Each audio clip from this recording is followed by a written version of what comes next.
ಎಲ್ಲರಿಗೂ ನಮಸ್ತೆ. ತಂಗಿ ಮಕ್ಕಳದು ಆ್ಯನ್ಯುವಲ್ ಡೇ ಫಂಕ್ಷನ್ ಇತ್ತು ಅಂತೇಳಿ ನಾವು ಊರಿಗೆ ಹೋಗಿದ್ವಿ. ಅಲ್ಲಿ ತುಂಬ ಚೆನ್ನಾಗಿ ಡೆಕೋರೇಷನ್ ಎಲ್ಲ ಮಾಡಿದ್ದು. ಎಂಟ್ರೆನ್ಸಲ್ಲೂ ಅಷ್ಟೇ ತುಂಬ ಚೆನ್ನಾಗಿ ಮಾಡಿದರು. ಮತ್ತು ಅಲ್ಲಿ ಚೀಫ್ ಗೆಸ್ಟಾಗಿ ಇಸ್ರೋಯಿಂದ ಬಂದಿದ್ದರು, ಬೆಂಗಳೂರಿಂದ. ಅವ್ರದ್ದು ವಿಡಿಯೋ ಮಾಡೋಕ್ಕಾಗಿಲ್ಲ. ತುಂಬ ಚೆನ್ನಾಗಿ ಅವರು ಹೇಳ್ತಾಯಿದ್ರು ಮಕ್ಕಳಿಗೆ, ಮುಂದಿನ ಪೀಳಿಗೆ ಏನು ಮಾಡಬೇಕು, ಏನು ಓದಬೇಕು ನೀವು ಅಂತ ತುಂಬ ಚೆನ್ನಾಗಿ ಹೇಳ್ತಾಯಿದ್ರು. ಅವ್ರು ಬಂದಿದ್ದು ಲೇಡೀಸ್ ಬಂದಿದ್ದರು. ಅದೆಲ್ಲ ಆದಮೇಲೆ ಮಕ್ಕಳು ಡ್ಯಾನ್ಸ್ ಆಡೋದಕ್ಕೆ ಸ್ಟಾರ್ಟ್ ಮಾಡಿದ್ರು. ಎಲ್ಲ ಮಕ್ಕಳು ತುಂಬ ಚೆನ್ನಾಗಿ ಕಾಣಿಸ್ತಾಯಿದ್ರು. ಅವ್ರು ರೆಡಿಯಾಗಿದ್ದರು ಚೆನ್ನಾಗಿ. ಇಲ್ಲಿ ನಮ್ಮ ಚಿಕ್ಕವನು ಡ್ಯಾನ್ಸ್ ಆಡ್ತಾ ಇದ್ದಾನೆ, ಪ್ರಣಯಿ. ಅವನು ಅಷ್ಟೇ ಚೆನ್ನಾಗಿ ಆಡ್ತಾ ಇದ್ದ. ಇಲ್ಲಿ ರಾಧೆಕೃಷ್ಣದು ಅಷ್ಟೇ ತುಂಬ ಚೆನ್ನಾಗಿ ಸೆಟಪ್ ಮಾಡಿದರು. ರಾಧೆಕೃಷ್ಣ ಮೇಲೆಯಿಂದ ಇಳಿಯೋದು ಚೆನ್ನಾಗಿತ್ತು. ಇಲ್ಲಿ ನೋಡಿ, ಇಲ್ಲಿ ಕಾಣಿಸ್ತಾ ಇದೆ.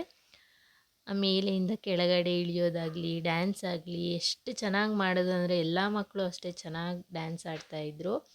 ಮತ್ತು ಚಿಕ್ಕ ಮಕ್ಕಳಿಂದ ದೊಡ್ಡವ್ರವ್ರಿಗೂ ಅಷ್ಟೇ, ದೊಡ್ಡ ಮಕ್ಕಳು ಅಷ್ಟೇ ತುಂಬ ಚೆನ್ನಾಗಿ ಆಡ್ತಾಯಿದ್ರು. ಅಂದರೆ ದೊಡ್ಡ ಮಕ್ಕಳದೆಲ್ಲ ಜಾಸ್ತಿ ವೀಡಿಯೋ ಮಾಡೋಕ್ಕಾಗಿಲ್ಲ, ತುಂಬ ಲೇಟ್ ಆಗುತ್ತೆ ಅಂತೇಳಿ ನಾವು 8:30ಗೆಲ್ಲ ವಾಪಸ್ ಆಗಿಬಿಟ್ವಿ. ಏನಂದರೆ ಅಲ್ಲಿ ಸೆಟಪ್ ಚೆನ್ನಾಗಿ ಮಾಡಿದರು. ಮಕ್ಕಳು ಯಾವ ಕಲರ್ ಡ್ರೆಸ್ ಹಾಕಿದ್ರೋ ಆ ಕಲರ್ ಡ್ರೆಸ್ ಸೆಟಪ್ ಚೆನ್ನಾಗಿ ಮಾಡಿದ್ರಲ್ಲಿ. ಇಲ್ಲಿ ಬಂದು ನಮ್ಮ ಮೋಕ್ಷಿತಾ ಡ್ಯಾನ್ಸ್ ಆಡ್ತಾಯಿದ್ದಾಳೆ. ಅವಳು ಅಷ್ಟೇ ಚೆನ್ನಾಗಿ ಕಾಣಿಸ್ತಾ ಇದ್ಲು ಮತ್ತು ಚೆನ್ನಾಗಿ ಡ್ಯಾನ್ಸು ಸಹ ಆಡ್ತಾಯಿದ್ಲು.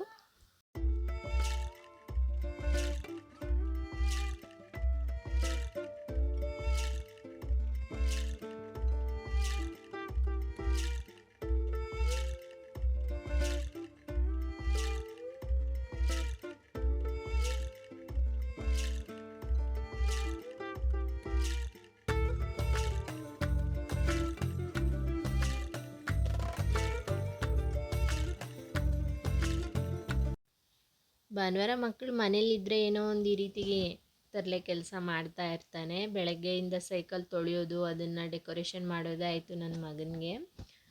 ಅವನು ಬಂದು ರಜೆ ಇದ್ದಾಗ ಏನೋ ಒಂದು ಆಟ ಸಾಮಾನು ಎತ್ಕೊಂಡು ಆಟ ಆಡೋದು, ಇಲ್ಲಾಂದರೆ ಆಟ ಸಾಮಾನಿಗೆ ಕಲ್ಲರ್ ಮಾಡೋದು. ಸೈಕಲ್ಗೆ ಹೋಗಿ ಇಲ್ಲಿ ನೋಡಿ, ಏನು ಕೆಲಸ ಇಲ್ಲ ಅಂತೇಳಿ ಆ ಸೈಕಲ್ಗೆ ಹೋಗಿ ಡೆಕೋರೇಷನ್ ಮಾಡ್ತಾಯಿದ್ದಾನೆ. ಅದು ಒಂದು ಸ್ವಲ್ಪ ಹೊತ್ತೆ ಅದನ್ನೆಲ್ಲ ಮಾಡಿ ಮತ್ತೆ ಬಿಚ್ಚಿ ಮತ್ತೆ ಎತ್ತಿಡೋದು. ತುಂಬ ಹೊತ್ತು ಮನೇಲಿದ್ದರೆ ಟಿ ವಿ ಹಾಕ್ಕೊಂಡು ನೋಡ್ತಾರೆ ಅಂತೇಳಿ ನಾನು ಸುಮ್ಮನಿರ್ತೀನಿ. ಮಕ್ಕಳ ಜೊತೆ ಹೋಗಿ ಆಟ ಆಡಲಿ, ಸ್ವಲ್ಪ ಹೊತ್ತು ಸೈಕಲ್ ತುಳಿಲಿ ಅಂತೇಳಿ. ಯಾಕಂದರೆ ಮನೇಲಿದ್ದರೆ ಟಿ ವಿ ಹಾಕ್ಕೊಂಡು ಕೂತ್ಕೊಬಿಡ್ತಾರೆ. ಮಕ್ಕಳಿಗೆ ಹೇಳಿದ್ರೆ ಕೇಳಲ್ಲ. ಆದಷ್ಟು ಟಿ ವಿ ಹಾಕಲ್ಲ ನನ್ನ ಮನೇಲಿ. ಅದಕ್ಕೆ ಈ ರೀತಿ ಏನೋ ಒಂದು ಮಾಡ್ತಾಯಿರ್ತಾರೆ ತರಲೆ ಕೆಲಸ. ಒಂದು ಅರ್ಧ ಲೀಟ್ರ್ ಮೊಸರನ್ನ ಮಜ್ಜಿಗೆ ಮಾಡಿ ಬೆಳಗ್ಗೆನೇ ಇಟ್ಬಿಡ್ತೀನಿ. ಮಕ್ಕಳು ಮನೇಲಿದ್ದಾಗ ಮಜ್ಜಿಗೆ ಸಹ ಕುಡೀಲಿ ಅಂತೇಳಿ. ಏನಿಲ್ಲ, ಒಂದು ಅರ್ಧ ಸ್ಪೂನ್ ಎಣ್ಣೆ ಅಷ್ಟೇ. ಹಾಗೆ ಕುಡಿಯಲ್ಲ ಮಕ್ಕಳು, ಒಗ್ಗರಣೆ ಹಾಕಿದ್ರೆ ಕುಡಿತಾರೆ ಅಂತೇಳಿ. ಒಂದು ಅರ್ಧ ಸ್ಪೂನ್ ಎಣ್ಣೆ, ಒಂದು ಅರ್ಧ ಸ್ಪೂನ್ ಸಾಸಿವೆ, ಒಂದು ಸ್ವಲ್ಪ ಕರಿಬೇವು, ಒಂದು ಹಸಿಮೆಣ್ಸಿನ್ಕಾಯಿ ಇಲ್ಲಾಂದರೆ ಒಣಮೆಣ್ಸಿನ್ಕಾಯಿ ಹಾಕಿ ಒಗ್ಗರಣೆ ಮಾಡಬೇಕು. ಒಂದು ಸ್ವಲ್ಪ ಇಂಗು ಹಾಕ್ಕೊಳ್ಳಿ. ಮತ್ತು ಹೆಸರುಬೇಳೆ ಪಾಯಸ ಮಾಡೋಣ ಅಂಥೇಳಿ ಮಾಡ್ತಾಯಿದ್ದೀನಿ. ಯಾಕಂದರೆ ತುಂಬ ಹೀಟ್ ಆಗೋಗಿತ್ತು ಮಕ್ಕಳಿಗೆಲ್ಲ. ಹಾಗಾಗಿ ಹೆಸರುಬೇಳೆ ಪಾಯಸ ಮಾಡಿಕೊಟ್ರೆ ಸ್ವಲ್ಪ ತಂಪು ಅನಿಸುತ್ತೆ ಅಂಥೇಳಿ 1 ಕಪ್ಪು ಹೆಸರುಬೇಳೆ ತಗೊಂಡಿದ್ದೀನಿ. ಅದೇ ಕಪ್ಪಲ್ಲಿ 1.5 ಕಪ್ಪು ಸೇಮಿಯಾ ತಗೊಂಡಿದ್ದೀನಿ, ಶಾವಿಗೆ. 1-2 ಸ್ಪೂನ್ ತುಪ್ಪ ಹಾಕಿ ಕಲರ್ ಚೇಂಜ್ ಆಗೋವರೆಗೂ ಹುರ್ಕೋಬೇಕು.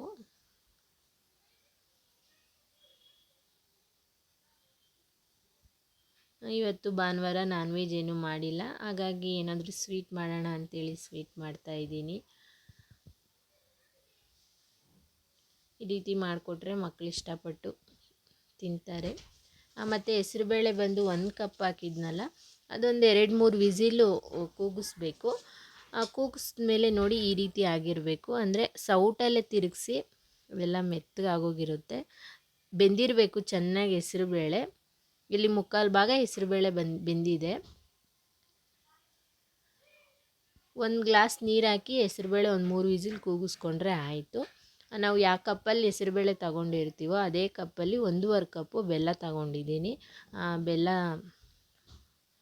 ಸೋದಿಸ್ಬೇಕಲ್ವ, ಹಾಗಾಗಿ ಒಂದು ಅರ್ಧ ಗ್ಲಾಸ್ ನೀರು ಹಾಕಿ ಕುದಿಸ್ಬೇಕು ಚೆನ್ನಾಗಿ. ಅಂದರೆ ಬೆಲ್ಲ ಫುಲ್ಲು ಕರಗೋವರೆಗೂ ಕುದಿಸ್ಬೇಕು.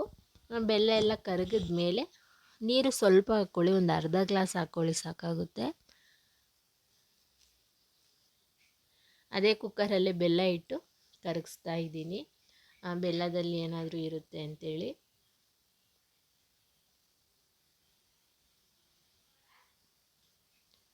ಅದನ್ನು ಸೋದಿಸ್ಕೊಳ್ಳಿ. ಬೆಲ್ಲ ಎಲ್ಲ ಕರಗಿದ ಮೇಲೆ ನಾವು ಬೇಳೆ ಯಾವ ಕಪ್ಪಲ್ಲಿ ಹಾಕಿರ್ತೀರೋ ಅದೇ ಕಪ್ಪಲ್ಲಿ ಒಂದು ಅರ್ಧ ಕಪ್ಪು ತೆಂಗಿನಕಾಯಿ ಮತ್ತು ಒಂದು 3 ಏಲಕ್ಕಿ ಹಾಕಿ ರುಬ್ಕೊತಾ ಇದ್ದೀನಿ. ನುಣ್ಣಗೆ ಪೇಸ್ಟ್ ಮಾಡ್ಕೊಳ್ಳಿ.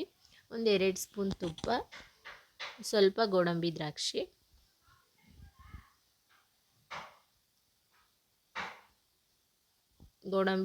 ಹಾಕ್ಕೊಂಡು ಕಲರ್ ಚೇಂಜ್ ಆಗೋವರೆಗೂ ಹುರ್ಕೋಬೇಕು.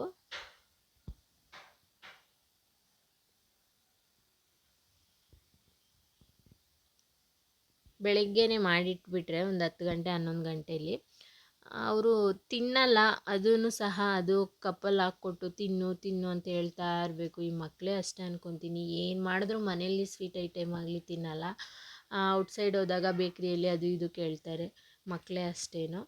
ಮತ್ತು ಹೆಸರುಬೇಳೆ ನಾವು ಬೇಯಿಸ್ಕೊಂಡಿರ್ತೀರಲ್ಲ ಅದನ್ನು ಇದ್ರೊಳಗಡೆ ಹಾಕಿ, ಮತ್ತು ಬೆಲ್ಲದ ನೀರು ಬಂದು ಶೋಧಿಸ್ಕೊಂಡು ಇಟ್ಕೊಂಡಿರಿ.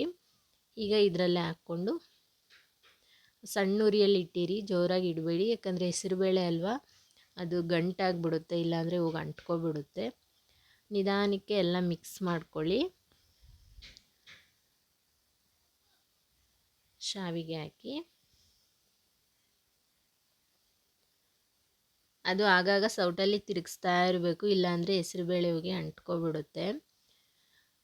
ಸಣ್ಣ ಉರಿಯಲ್ಲಿಟ್ಟು ಸೇಮಿಯಾ ಬಂದು ಒಂದು 3/4 ಭಾಗ ಬೆಂದ ಮೇಲೆ ನೀವು ಅದೇ ಕಪ್ಪಲ್ಲಿ 1 ಕಪ್ಪು ಹಾಲು ಹಾಕ್ಕೊಳ್ಳಿ. ಹಾಲು ಬೇಕು ಅಂದರೆ ಹಾಕ್ಕೋಬೋದು, ಇಲ್ಲಾಂದರೆ ಸ್ಕಿಪ್ ಮಾಡ್ಬೋದು.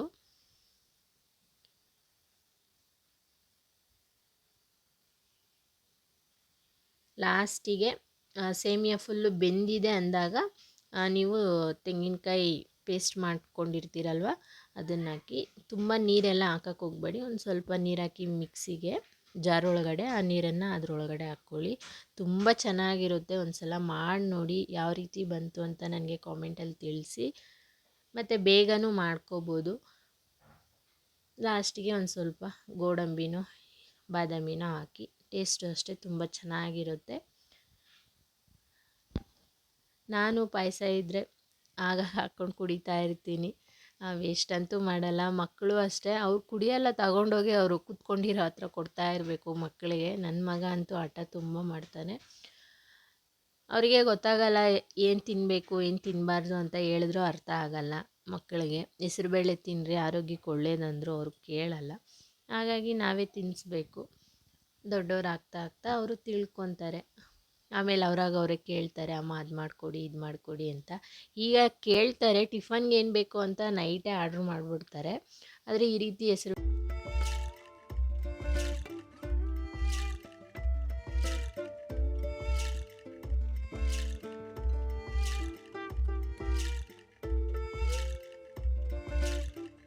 ಗಳಿಗೆಲ್ಲ ನೀರು ಹಾಕಬೇಕಾಗಿತ್ತು, ಹಾಗಾಗಿ ಹಾಕ್ತಾಯಿದ್ದೆ. ಏನಂದರೆ ಸಣ್ಣ ಸಣ್ಣ ಬಿಳಿ ಹುಳ ಬಂದುಬಿಟ್ಟಿದೆ. ಅದು ಏನೇ ಹಾಕಿದ್ರೂ ಹೋಗ್ತಾನೇ ಇಲ್ಲ ಹುಳ. ಈ ಮನಿ ಪ್ಲ್ಯಾಂಟ್ ಎಲೆಗಳಿಗೆಲ್ಲ ಮುಂದೆ ಹಿಂದೆ ಎಲ್ಲ ಮೆತ್ಕೊಬಿಟ್ಟಿರುತ್ತೆ. ಹಾಗಾಗಿ ನೀರು ಎಲೆಗಳಿಗೆ ಚೆನ್ನಾಗಿ ಹೋಗಲಿ ಅಂತ ನೀಟಾಗಿ ಸ್ಪ್ರೇ ಮಾಡ್ತಾಯಿದ್ದೀನಿ. ಔಷಧಿ ತಂದಿದ್ದೀನಿ, ಅದು ತೋರಿಸ್ತೀನಿ ನಿಮಗೆ, ಹಾಕಬೇಕು. ಯಾಕಂದರೆ ಒಂದು ಗಿಡದಲ್ಲಿ ಹುಳ ಏನಾದರೂ ಬಂದರೆ ಎಲ್ಲ ಗಿಡಗಳಿಗೂ ಸ್ಪ್ರೆಡ್ ಆಗಿಬಿಡುತ್ತೆ. ಈ ಮನಿ ಪ್ಲ್ಯಾಂಟ್ ಗಿಡ ಎಷ್ಟು ಚೆನ್ನಾಗಿ ಬಂದಿತ್ತು, ಎಲೆನೂ ಅಷ್ಟೇ ತುಂಬ ಒಂಥರ ಬ್ಲ್ಯಾಕ್ ಕಲರ್ ಆಗೋಗ್ತಾಯಿದೆ.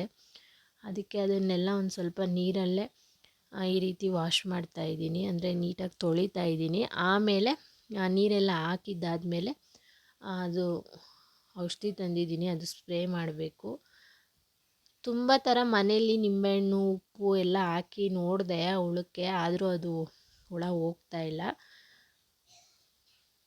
ಯಾಕಂದರೆ ಗಿಡಗಳೆಲ್ಲ ಚೆನ್ನಾಗಿ ಬಂದಿರುತ್ತೆ, ಎಲೆಗಳು ಸಹ ಚೆನ್ನಾಗಿರುತ್ತೆ. ಈ ರೀತಿ ಯಾವುದಾದ್ರೂ ಹುಳ ಬಂದಾಗ ಆ ಎಲೆ ಒಣಗೋಗೋದು ಮತ್ತು ಕಲರ್ ಚೇಂಜ್ ಆಗಿಬಿಡೋದಾದರೆ ಬೇಜಾರಾಗುತ್ತೆ. ಇನ್ನು ಮಕ್ಕಳು ಮನೇಲಿದ್ದರೆ ನಮ್ಮ ಜಾಕಿಗೂ ಅಷ್ಟೇ ತುಂಬ ಖುಷಿಯಾಗುತ್ತೆ. ಯಾಕಂದರೆ ಅವನು ನಮ್ಮ ಶ್ರೇಯು ಜೊತೆ ಆಟ ಆಡೋದು ಜಾಸ್ತಿ. ನೋಡಿ ಹಿಂಗೆ ಆಡ್ತಾಯಿದ್ದಾರೆ ಇಬ್ಬರೂ. ಮನಿ ಪ್ಲಾಂಟ್ ಹೇಳಿದ್ನಲ್ಲ, ಫಾಟಲ್ಲೆಲ್ಲ ಚೆನ್ನಾಗಿ ಬಂದಿತ್ತು, ಎಲ್ಲ ಕೆಳಗಡೆ ಬಿದ್ದೋಗಿತ್ತು. ದಾರ ಎಲ್ಲ ಕಟ್ತಾ ಇದ್ದೀನಿ. ನೀಟಾಗಿ ಕೆಳಗಡೆಯಿಂದ ನಾವು ದಾರ ಕಟ್ಟಿಬಿಟ್ರೆ ಮತ್ತು ಅದು ಚೆನ್ನಾಗಿ ಕಾಣಿಸುತ್ತೆ ಗಿಡ. ಎಲೆನೂ ಅಷ್ಟೇ ಆಗಾಗ ಕ್ಲೀನ್ ಮಾಡ್ಕೊತಾ ಇರಬೇಕು. ಸ್ಪ್ರೇ ಆದರೂ ಮಾಡಿ, ಇಲ್ಲಾಂದರೆ ನೀಟಾಗಿ ಹಿಂದೆ ಮುಂದೆ ನೀಟಾಗಿ ತೊಳಿಬೇಕು ಎಲೆನ, ಇಲ್ಲಾಂದರೆ ಚೆನ್ನಾಗಿ ಕಾಣಿಸಲ್ಲ. ಅದು ತೊಳಿತಾ ಇದ್ದರೆ ಆಗಾಗ ನೀರು ಸ್ಪ್ರೇ ಮಾಡ್ತಾಯಿದ್ದೆ. ಎಲೆ ಕೂಡ ಅಷ್ಟೇ ಶೈನಿಂಗು ಚೆನ್ನಾಗಿರುತ್ತೆ. ಯಾರೆಲ್ಲ ವಿಡಿಯೋ ನೋಡ್ತಾ ಇದ್ದೀರೋ ಆದಷ್ಟು ಲೈಕ್ ಮಾಡಿ ಮತ್ತು ಸಪೋರ್ಟ್ ಮಾಡಿ. ಇದೇ ರೀತಿ ನೀವು ಸಪೋರ್ಟ್ ಮಾಡ್ತಾಯಿದ್ರೆ ನನಗೆ ಇನ್ನೂ ಹೆಚ್ಚಿನ ವೀಡಿಯೋಗಳನ್ನ ಹಾಕಬೇಕು ಅಂತ ಅನಿಸುತ್ತೆ. ಮತ್ತು ಆದಷ್ಟು ಸಬ್ಸ್ಕ್ರೈಬ್ ಮಾಡ್ಕೊಳ್ಳಿ. ಅದು ಗಿಡಕ್ಕೆಲ್ಲ ದಾರ ಕಟ್ತಾ ಇದ್ದೀನಿ, ಯಾಕಂದರೆ ಅದು ನಾವು ನೀರು ಹಾಕಿ ಹಾಕಿ ದಾರ ಎಲ್ಲ ನೆಂದೋಗಿ ಆಗಾಗ ಕಟ್ಟಾಗ್ತಾ ಇರುತ್ತೆ. ಹಾಗಾಗಿ ಇನ್ನೊಂದು ಸಲ ನೀಟಾಗಿ ಮತ್ತೆ ಒಂದು ಸಲ ಕಟ್ತಾ ಇದ್ದೀನಿ. ಅದೆಲ್ಲ ಆದಮೇಲೆ ನಾನು ನೈಟಿಗೆ ಬಂದು ಇದು ಒಣಬಟಾಣಿ ಮತ್ತು ಕಡಲೆಕಾಳು ಹಾಕಿ ಮಸಾಲೆ ಸಾಂಬಾರು ಮಾಡಿದ್ದೆ. ಅದ್ರ ಜೊತೆಗೆ ಮುದ್ದೆ ಅನ್ನ ಸಹ ಮಾಡಿದ್ದೆ. Thank you.